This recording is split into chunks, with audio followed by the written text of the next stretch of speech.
Have you ever thought, why do I suck at fantasy football? Welcome. This is the Commissioner Fantasy Football Podcast.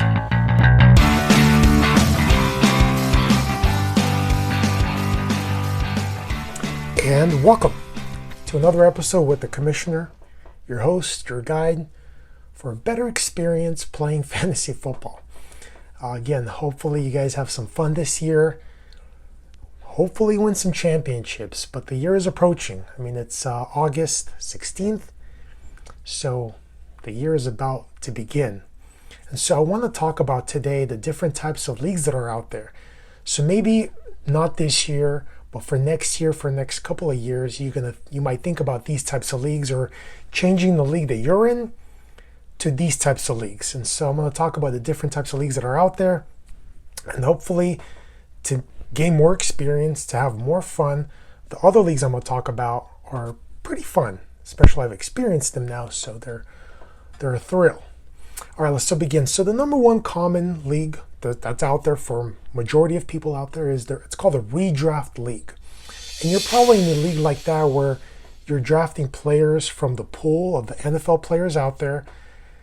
You're just drafting them. So whoever's out there eligible to play in the NFL, you're drafting, and next year comes around, you're drafting again. So it's a redraft league, and the majority of leagues are like that.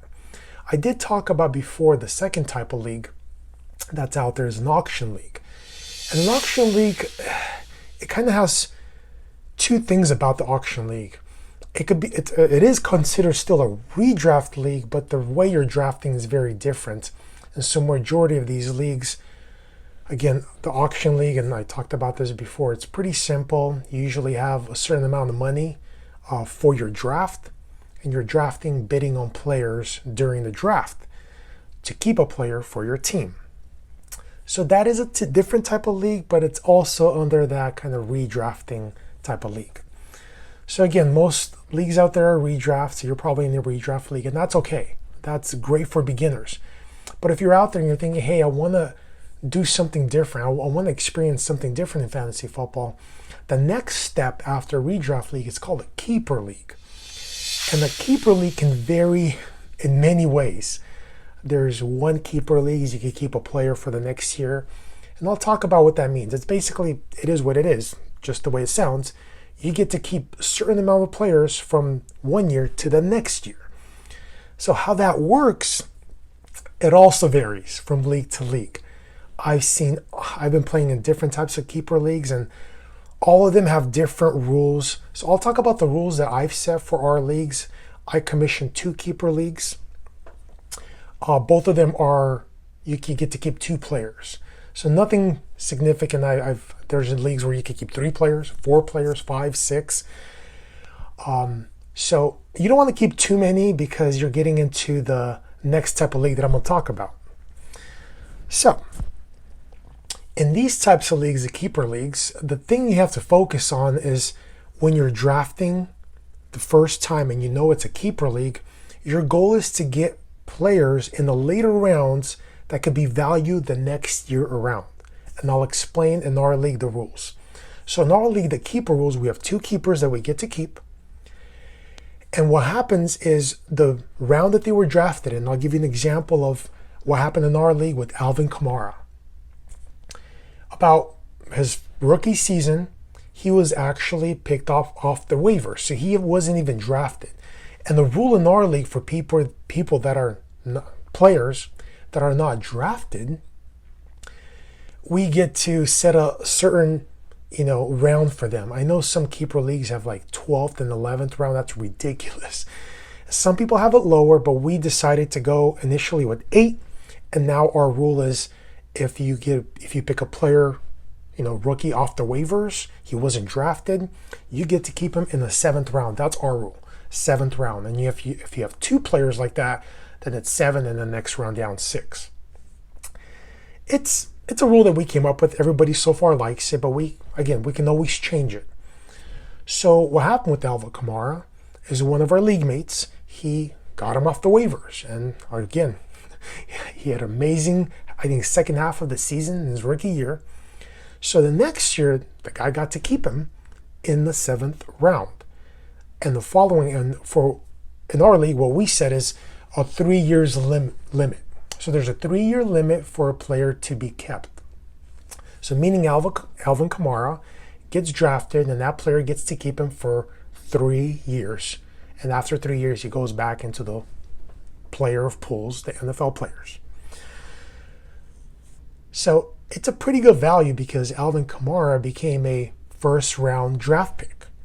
And so the second year came around, majority of my other leagues that are redraft leagues, they are drafting him in the first round, but in our league, the player that picked him off the waivers gets to keep him now in the 6th round. So there's value. And so the goal of a keeper league is to draft off waivers or to draft players initially, especially rookies coming up this season.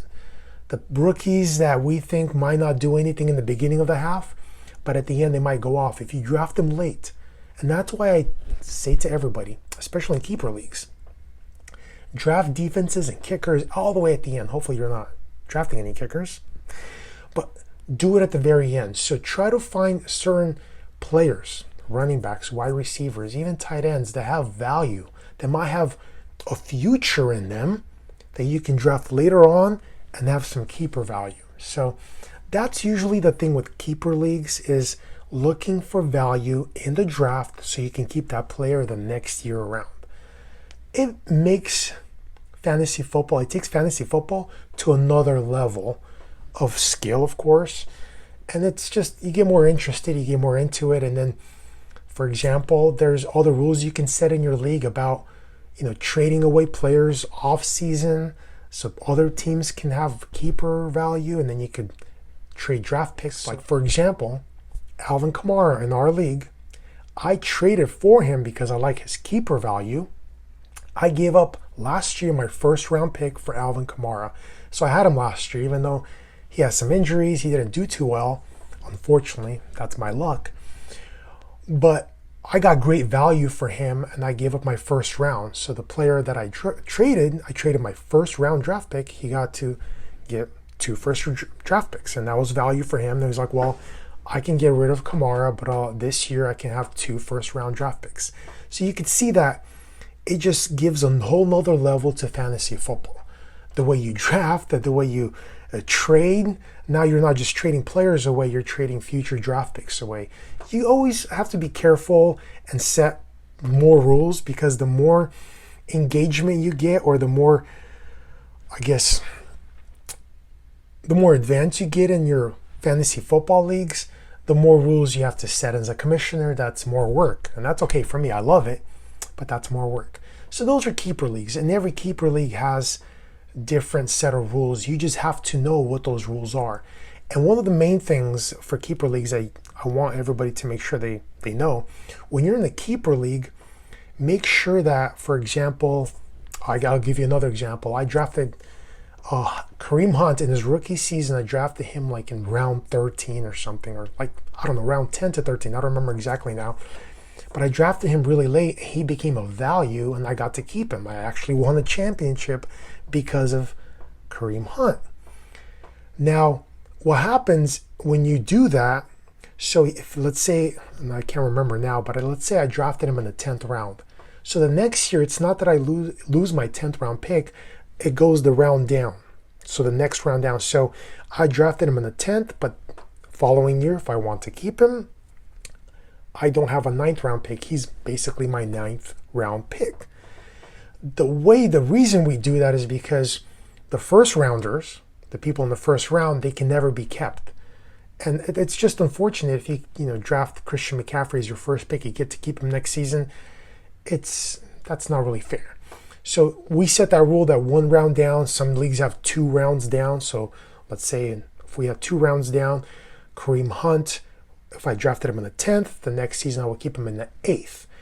And every league has different types of rules, but in our league, it's 1 round down, just to make sure that the first rounders don't get to be kept at all the next season.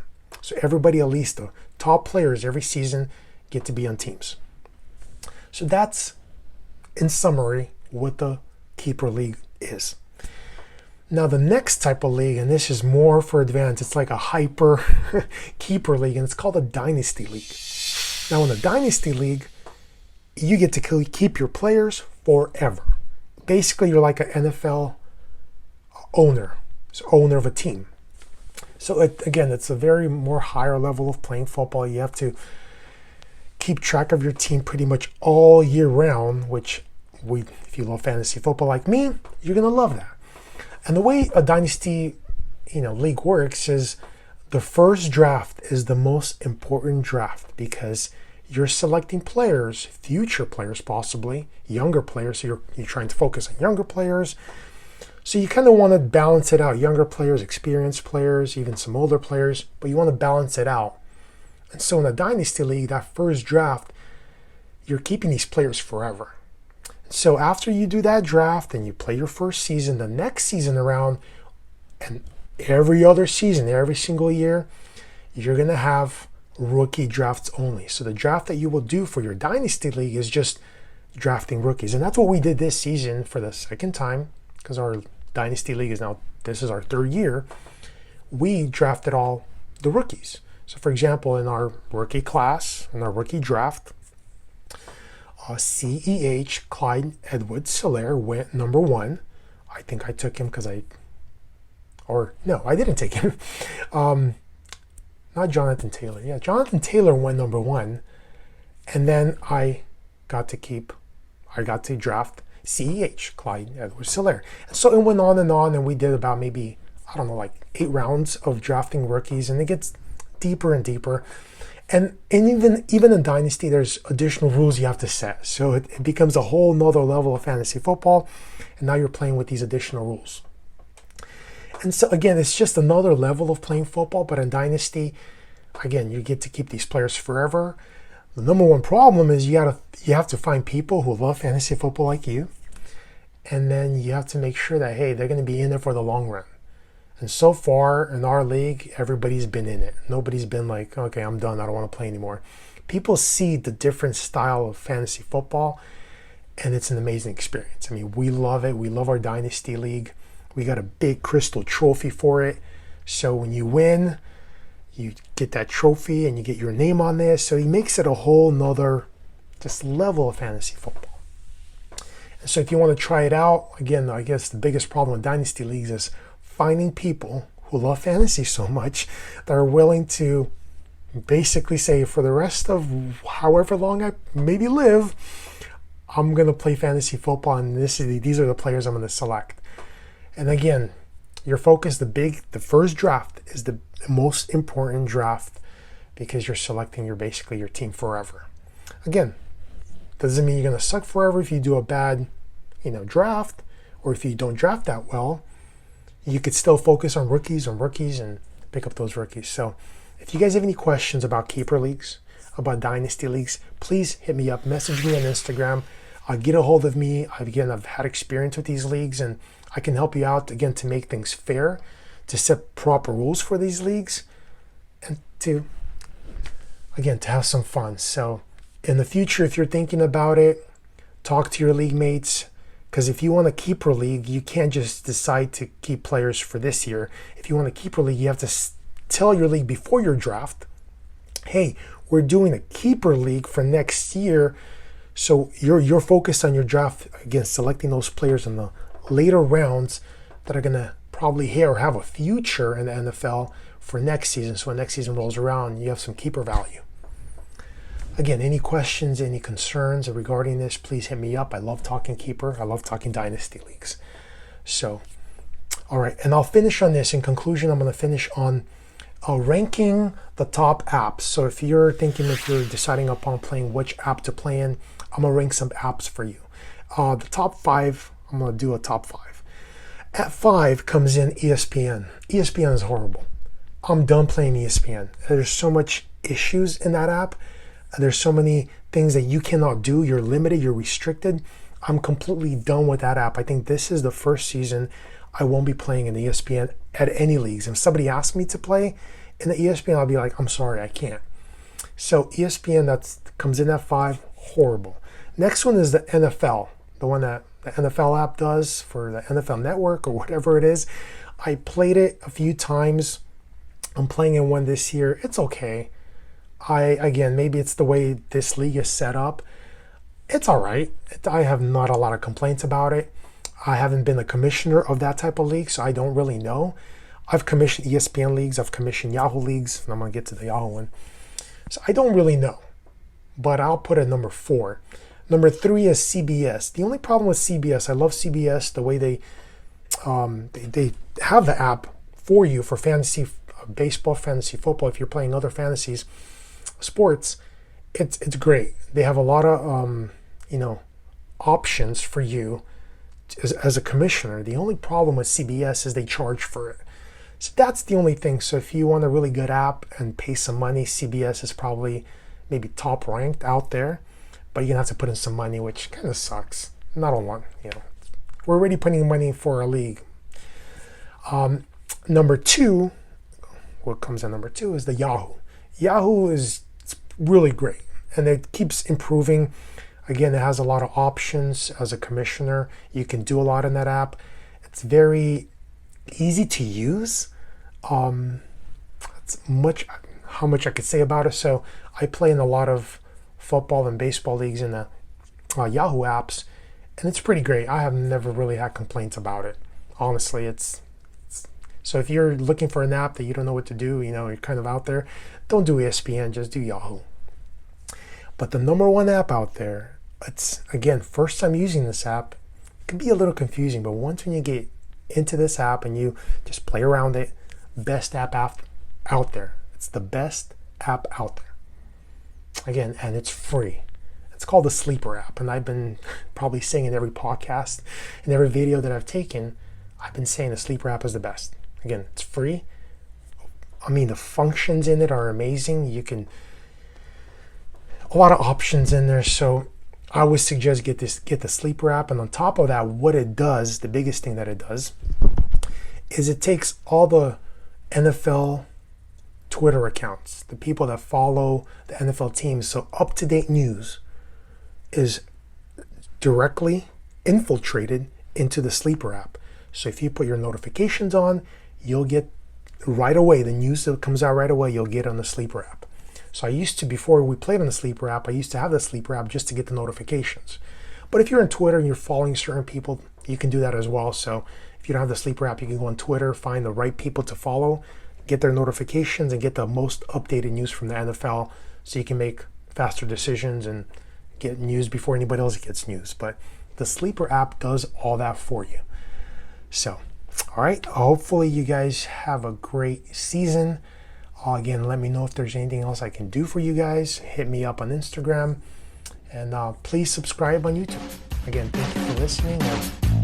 Dude, you better not be sleeping after that podcast. That was an amazing message. Thank you for listening, and please subscribe to the YouTube channel, The Commissioner. Also subscribe on Spotify and Apple Podcasts. Any comments, questions, concerns, send them to the Instagram page, The Commissioner, your fantasy football guide.